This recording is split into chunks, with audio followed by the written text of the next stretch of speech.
Os acontecimentos em agosto de 1990 na idílica cidade de Gainesville, na Flórida, parecem ter saído do roteiro de um filme de terror.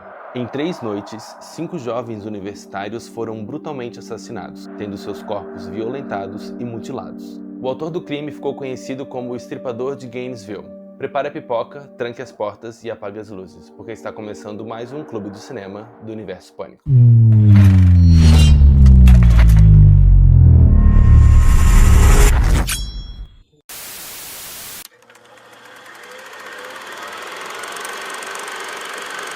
Na noite de quarta-feira, 23 de março de 1994, ia ao ar pelo canal de TV americano ABC News o 3º episódio do programa documental Turning Point, e detalhava as atrocidades cometidas pelo estripador de Gainesville. E adivinha quem que estava assistindo esse episódio? O então novato roteirista, impactado com o caso desse serial killer, começou a escrever o roteiro de um filme de terror. Mas o Kevin Williamson não ficou chocado com aquele documentário à toa não, porque a história é realmente tensa. Daniel Harold Rowling, ou simplesmente Danny Rowling, nasceu em 1954 em Shreveport, no estado de Louisiana. Filho de James Rowling, um veterano de guerra, sofria constantes abusos físicos e verbais, como apanhar por ter dificuldades para engatinhar e por ser fruto de uma gravidez indesejada. Sua mãe, Cláudia, também sofria abusos do marido e chegou a tentar suicídio com cortes profundos no pulso, em um dos tantos atentados que cometeu contra si mesma. Na sua adolescência, Danny abusava de álcool e drogas, chegando a buscar uma redenção por meio da música, mas sem sucesso. Passou a se tornar um voyeur crônico,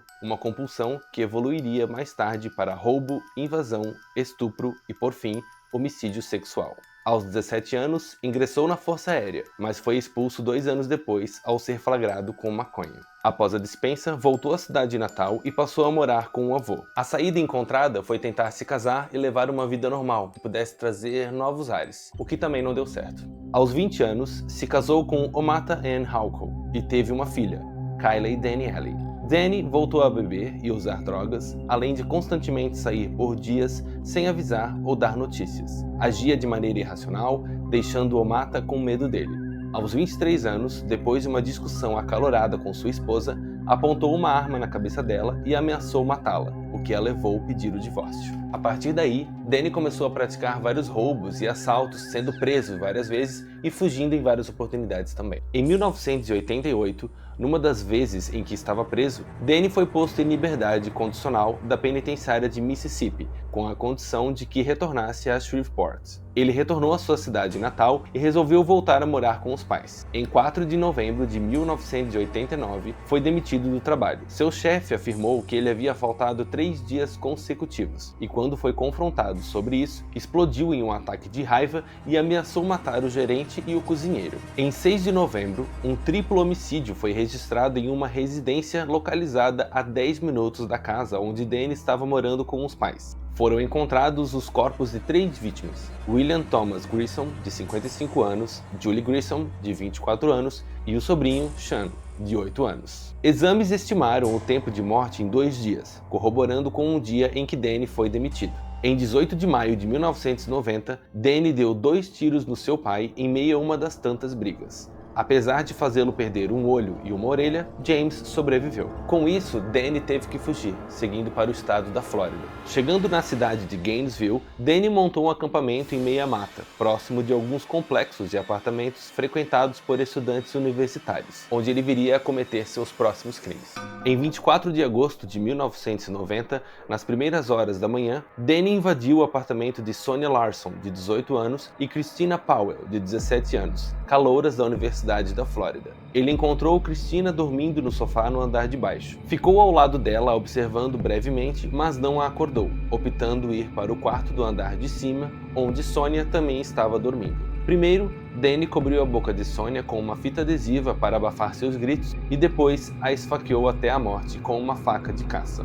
Em seguida, ele foi até Christina, também a amordaçou, amarrou suas mãos, tirou suas roupas, a estuprou e a matou esfaqueando-a 5 vezes. Depois, ele retornou ao andar de cima e estuprou o corpo de Sonia. Antes de sair, Danny examinou o apartamento, recolheu qualquer tipo de vestígio que poderia o incriminar, limpou as vítimas com detergente e tomou banho, levando consigo inclusive o ralo do chuveiro para não deixar rastros. No dia seguinte, 25 de agosto, Danny invadiu o apartamento de Christia Hoyt, de 18 anos, estudante da Faculdade Comunitária de Santa Fé, e que trabalhava meio período como atendente de rádio na delegacia de Alachua, no turno da meia-noite.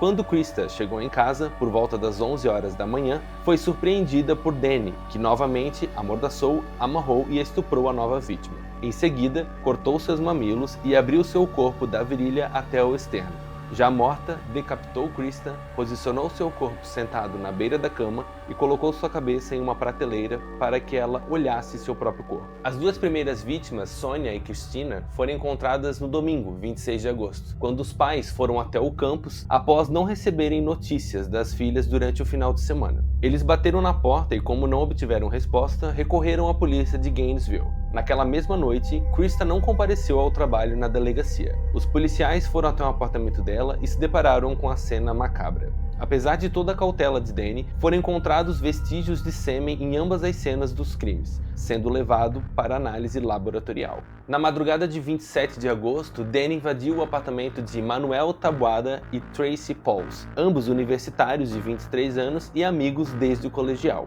Em um dos quartos, Manuel acordou e se viu sobre o ataque do maníaco. Após uma luta corporal, Danny estrangulou Manuel e o matou. Ouvindo o tumulto, Tracy foi até a porta do quarto de Manuel e se deparou com Danny. Ela tentou se trancar em seu quarto, mas ele arrombou a porta. Repetindo o mesmo padrão de ataque às outras garotas, ele a imobilizou e a estuprou. Depois, a matou, esfaqueando-a 3 vezes nas costas. A notícia dos assassinatos se espalhou rapidamente e o terror tomou conta ali daquela comunidade. Inclusive, muitos estudantes deixaram de frequentar as aulas. Embora as autoridades inicialmente tivessem poucas pistas, a polícia tinha um suspeito, o estudante Edward Lewis Humphrey, de 20 anos. Edward morava no mesmo complexo de Manuel e Tracy e tinha histórico de doença mental. Bastaram algumas denúncias, relatos de comportamentos estranhos, o fascínio por facas e antecedentes criminais por perturbação da ordem para que ele se tornasse o principal suspeito. Na mira da polícia, Edward deixou Gainesville e foi para Indialantic, na casa de sua avó. Após agredir gravemente sua avó, Edward foi preso e mantido sob custódia. Enquanto isso, após a matança, Danny deixou a cidade de Gainesville e partiu para a cidade de Ocala. Em 8 de setembro, ele foi capturado após assaltar um supermercado à mão armada. Inicialmente, a polícia não percebeu que tinha capturado o verdadeiro assassino. Depois de 3 semanas dos crimes, o laboratório criminalístico do FBI concluiu que a comparação do DNA de Edward com o DNA do sêmen deixado pelo assassino na cena do crime era incompatível. Sem novas pistas que o incriminasse, Edward foi condenado a 22 meses de detenção em hospital psiquiátrico pela agressão à sua avó. A polícia só veio descobrir que Danny era o verdadeiro autor dos crimes após examinar as evidências recolhidas naquele acampamento que ele tinha montado próximo dos complexos universitários onde ele cometeu os seus crimes. Dentre os itens encontrados estavam materiais utilizados nas execuções, ferramentas, pertences pessoais e um gravador.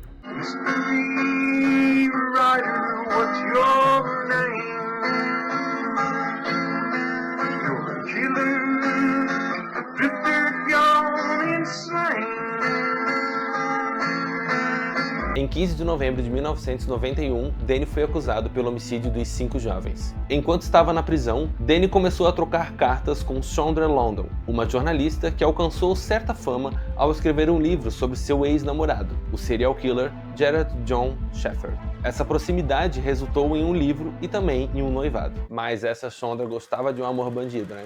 O livro, A Criação de um Serial Killer, a verdadeira história dos assassinatos de Gainesville, fez com que eles fossem processados sob a lei que impede criminosos condenados de lucrar com suas histórias. Danny afirmou que ele tinha personalidades diferentes. Além do Danny, havia um lado que ele se referia como Jesse James, outro chamado Inad, que seria um anagrama de Danny, e um terceiro, Gemini. Os investigadores duvidaram das afirmações de que ele tinha outras personalidades, acreditando em vez disso que ele havia tirado a referência de Gemini depois de assistir ao filme O Exorcista 3, em um cinema de Gainesville pouco antes dos assassinatos, onde o assassino do filme tinha o mesmo nome. The Gemini is dead. No, I am not! I'm alive! Além do fato de que Gemini, Gêmeos, é o signo astrológico de Danny. O julgamento de Danny aconteceu em 1994. Ele se declarou culpado de todas as acusações e confessou também ter sido responsável pelo assassinato dos 3 membros da família Grissom. Lembra lá do dia que ele foi demitido? Em 20 de abril de 1994, Danny foi condenado à morte. Sua execução aconteceu em 25 de outubro de 2006, através de injeção letal. Suas últimas palavras foram uma espécie de hino religioso, onde ele repetia a seguinte estrofe: "Ninguém é maior do que tu, Senhor. Ninguém é maior do que tu", enquanto ele olhava friamente para a mãe de uma das vítimas.